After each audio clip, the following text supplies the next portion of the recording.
It was a stormy night in Chicago, one of those nights where you could feel the tension in the air.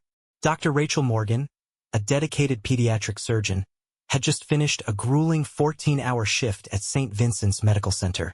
She was finally heading home when her phone buzzed with an emergency alert from the hospital. With a weary sigh, she prepared to head back, but fate had other plans that night.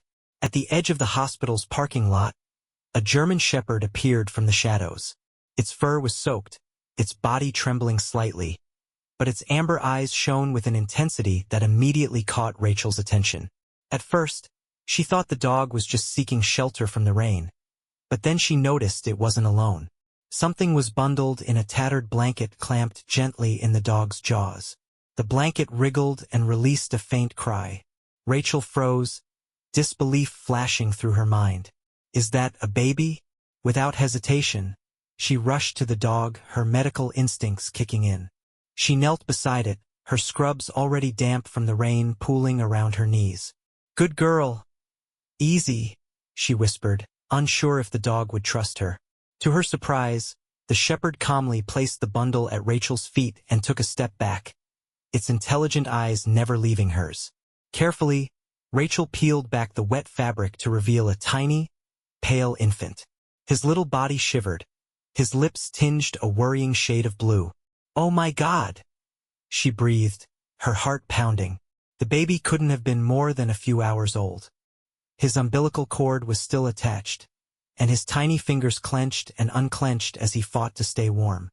"Stay here," Rachel urged the dog, though she knew it wasn't likely to understand. To her shock, the shepherd didn't run away. Instead, it paced nervously, whimpering softly as if to say, "Do something." Rachel acted quickly, cradling the infant to her chest to warm him.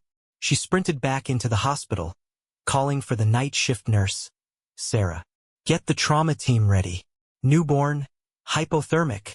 Rachel barked orders as she rushed down the sterile hallway, adrenaline masking her exhaustion. Nurses and residents swarmed around her, expertly taking over as she relayed the situation. "What happened? Where did you find him?" Sarah asked while placing a heated blanket around the baby. Rachel hesitated. "A dog brought him to me," she said, almost embarrassed by how surreal it sounded. The room went quiet for a moment. The nurses exchanged looks, unsure whether she was joking or delirious from overwork. "I'm serious. A German shepherd carried him in." "Okay, Dr. Morgan." Sarah raised an eyebrow but wisely didn't press further. They had more immediate concerns: stabilizing the baby's breathing and temperature. The infant, though fragile, was a fighter.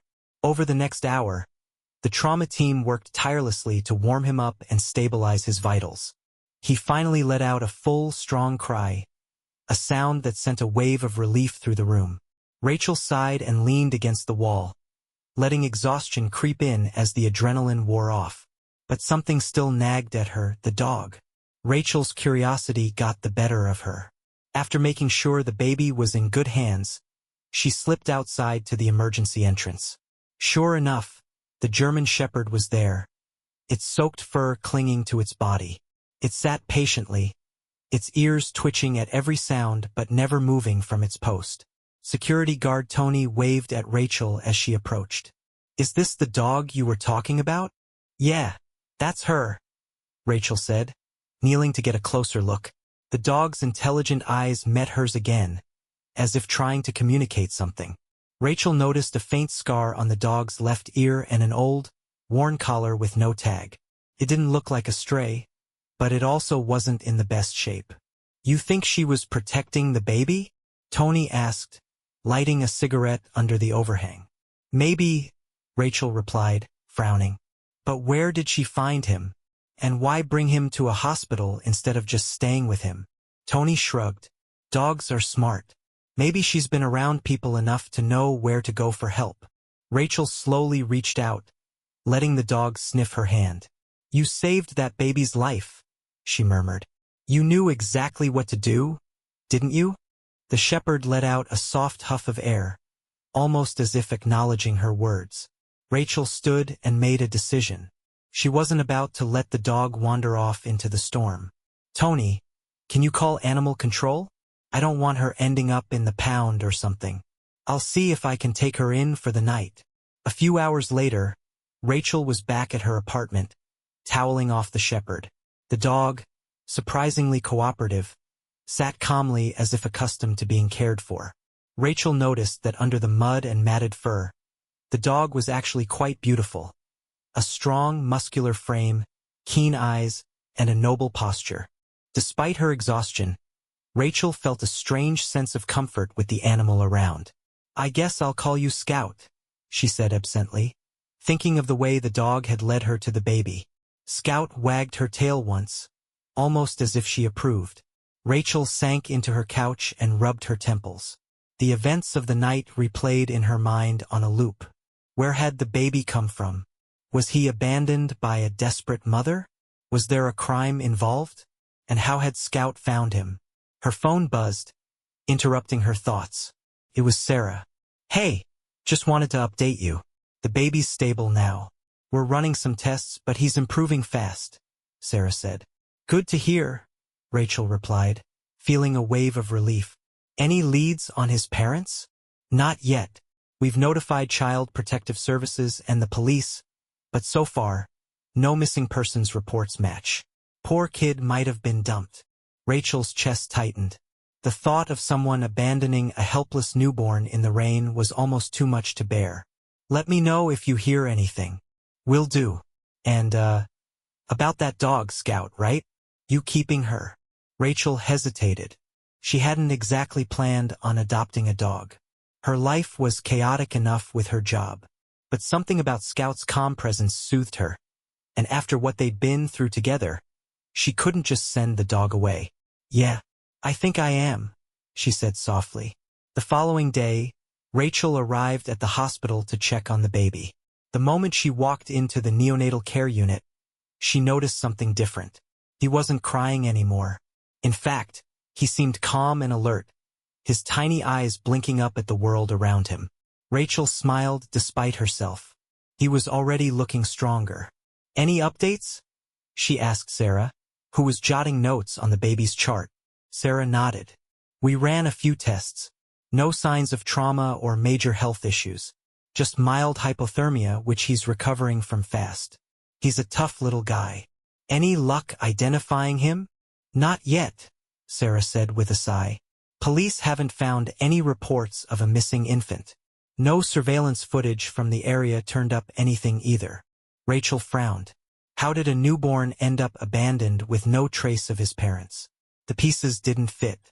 The only witness they had was Scout, and as much as the dog seemed to understand everything, she couldn't exactly give a statement. Speaking of Scout, Rachel had left her with a friend for the day. Her neighbor, Mark, was a retired firefighter who had a soft spot for animals. He'd promised to keep Scout company while Rachel was at work.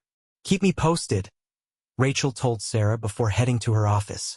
She couldn't shake the feeling that there was more to this than anyone realized. Later that evening, Rachel returned home to find Mark waiting for her in the lobby of their apartment building. Scout sat obediently by his side. Hey, Doc, Mark greeted her with a grin. Your new friend here's got some interesting habits. Oh, Rachel asked, kneeling to give Scout a scratch behind the ears. The dog wagged her tail enthusiastically. Yeah, she kept sniffing around the baby stuff in my apartment, like the blanket and clothes I had from my granddaughter's last visit. It's like she's got a radar for babies or something. Rachel chuckled. Maybe she's just curious. Could be, Mark said, then added thoughtfully. Or maybe she's been around kids before. You think she might have belonged to someone with a baby? Rachel froze for a moment. That possibility hadn't crossed her mind. Was it possible Scout had been part of the baby's life before he was abandoned? Had she been protecting him from the start? Maybe, Rachel said quietly. Thanks for taking care of her, Mark. Anytime. She's a good dog. Mark patted Scout's head before heading out. That night, Rachel couldn't sleep. She lay in bed, listening to the steady rain tapping against the window, her thoughts racing. If Scout had been connected to the baby, that meant someone had either lost both of them or left them behind on purpose. But why? And where were they now? Scout lay on the floor beside the bed. Her ears perked up as if she sensed Rachel's unease. After a moment, she stood and gently nudged Rachel's hand with her nose. "You're not just a random stray, are you?" Rachel whispered. Scout tilted her head, her amber eyes full of understanding. Rachel made a decision. First thing in the morning, she would call the police detective handling the case. Maybe they could dig deeper into Scout's origins. If Scout could lead them to whoever had abandoned the baby, they might get some answers. For now, though, Rachel reached down and stroked Scout's fur, finding comfort in the dog's steady presence. Whatever lay ahead, she wasn't facing it alone. The next morning, Rachel met Detective Michael Reed, who had been assigned to the case. A tall man with a calm demeanor and a knack for reading people, he listened carefully as Rachel explained her theory about Scout's connection to the baby. "You think the dog may have belonged to the baby's family?" Reed asked, jotting down notes. "It's a possibility. Scout doesn't act like a stray. She was protective of the baby, almost like she knew him." Reed nodded thoughtfully. "We'll start by scanning the dog for a microchip. If we can trace her ownership, we might get a lead." At the local animal shelter, a vet quickly found Scout's microchip. Rachel held her breath as the vet typed the identification number into the system. Moments later, a name popped up on the screen. Angela Reyes. "Looks like she's from a nearby neighborhood," the vet said. "The address is about 5 miles from here." Rachel and Reed exchanged a look. It wasn't much, but it was a start. That afternoon, they visited the address. The house was a modest, single-story building with peeling paint and a neglected front yard.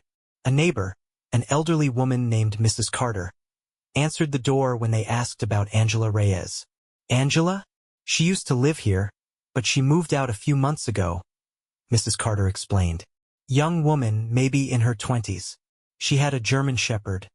"Could that be the dog you're talking about?" Rachel nodded. "Yes, that's her. Poor girl had a rough time," Mrs. Carter continued with a sigh. "Her husband passed away last year. She was pregnant when it happened. I heard she struggled to get by after that. One day she just disappeared. No one's seen her since." Rachel felt a chill run down her spine. Could Angela have given birth to the baby they found? If so, where was she now? "Do you know if Angela had any other family or friends nearby?" Reed asked. "Not that I know of," Mrs. Carter said. "But I do remember seeing her walking with the dog a lot, usually late at night. Maybe she just needed the quiet." Rachel's mind raced as they thanked the woman and left. If Angela had given birth and abandoned the baby, she might be in serious trouble or worse. Back at the hospital, the baby's condition continued to improve. He had been nicknamed Baby John by the nurses, and Rachel found herself spending more and more time with him. She couldn't explain it, but she felt an overwhelming sense of responsibility for him, as if fate had thrust them together for a reason. Later that evening, Detective Reed called with an update. "We couldn't locate Angela Reyes, but we found her car abandoned near a park about a week ago. The same park is only a mile from where the baby was found. We think she might have been staying there." Rachel's heart sank. A desperate mother, alone and struggling, might have felt she had no choice but to leave her baby in the care of her loyal dog. But where was Angela now? That night, Rachel lay awake again, staring at the ceiling. She thought of Baby John, of Scout's bravery, and of Angela Reyes, a woman who might have vanished in her darkest hour. Rachel couldn't shake the feeling that she was meant to do more than just solve this mystery. She had a connection to these lives, both the babies and the dogs, that felt deeper than chance. Scout lay beside the bed as usual, but this time, Rachel spoke softly to her. "You were protecting him because you loved him, didn't you? You were his guardian." Scout gave a soft whine in response, as if agreeing with her. Rachel made another decision that night. She would do everything in her power to ensure that both Baby John and Scout found a safe, loving future, whether or not Angela was found. The following days brought a whirlwind of emotions. Detective Reed informed Rachel that the police had found new evidence, personal belongings near the park where Angela's car was abandoned. Among them was a journal filled with handwritten entries. The last entry caught everyone's attention. "I don't know how much longer I can keep going. I've lost everything. My baby deserves better than this. If anyone finds this, please take care of him. Scout knows what to do. The words hit Rachel hard. Angela had been overwhelmed by grief and hardship. In her desperation, she had entrusted her child to the only protector she had left, Scout. But there was still no trace of Angela herself. The authorities feared the worst but promised to keep searching. Meanwhile, baby John, now fully stable and thriving, had become the talk of the hospital. Nurses doted on him, and Sarah often teased Rachel about her growing attachment. "You've practically adopted him already?" Sarah said one evening as they watched John sleeping peacefully in his crib. Rachel smiled softly but didn't reply. Deep down, she knew Sarah wasn't far from the truth. Over the past week, her life had transformed. Scout had become a loyal companion, and John had awakened a maternal instinct she hadn't realized was there. The thought of letting him go filled her with dread. A week later, Detective Reed called with the final update. Angela Reyes's body had been found in a remote area of the park. It appeared she had succumbed to exposure shortly after abandoning her child. The news hit Rachel like a punch to the gut. Despite everything, she had held onto a fragile hope that Angela might still be alive. Now that hope was gone. At the same time, the legal process began. With no other family members to claim him, baby John would soon be placed into the foster care system unless someone came forward to adopt him. Rachel found herself pacing her apartment that night, Scout watching her with curious eyes. "What am I supposed to do, Scout?" Rachel murmured. "I didn't plan for this. I'm a doctor. I don't have time to raise a child." Scout tilted her head, then gently rested her muzzle on Rachel's knee. It was as if the dog was saying, "You already know the answer." Rachel sighed and sank onto the couch. She thought about all the moments that had led her here. The stormy night when Scout brought the baby to her, the mystery of Angela's disappearance, the fierce bond she had developed with John. It was as if fate had handed her this challenge, this opportunity to change not just John's life but her own. The next morning, Rachel made the call. She informed Child Protective Services of her intent to apply for adoption. It wouldn't be easy. There would be home visits, background checks, and legal hurdles, but Rachel knew she was ready. John had become more than a patient. He was her family now, and Scout, who had already saved his life once, was part of that family too. The hospital staff were thrilled when they heard the news. Sarah hugged Rachel tightly. "You're going to be an amazing mom," she said. "And John's lucky to have you." Rachel blinked back tears. "I hope so. I just want to give him the life Angela couldn't." Months passed. Rachel's life shifted in ways she hadn't anticipated. She learned to balance her demanding career with the responsibilities of motherhood. Scout became a beloved protector and playmate to John, who giggled every time the dog nuzzled him. The once solemn Rachel found herself smiling more often, her heart full in a way she had never experienced before. One evening, as she rocked John to sleep, Rachel reflected on everything that had happened. She thought about Angela's sacrifice and the bond that had formed between Scout and the baby. In her heart, she knew Angela had made a desperate but hopeful choice. She had trusted the world, and a loyal dog, to save her son. Rachel whispered softly to John, "You were meant to be here, weren't you?" And so was Scout. The baby stirred slightly, his tiny hand clutching her finger. Rachel smiled through tears, feeling a deep sense of peace.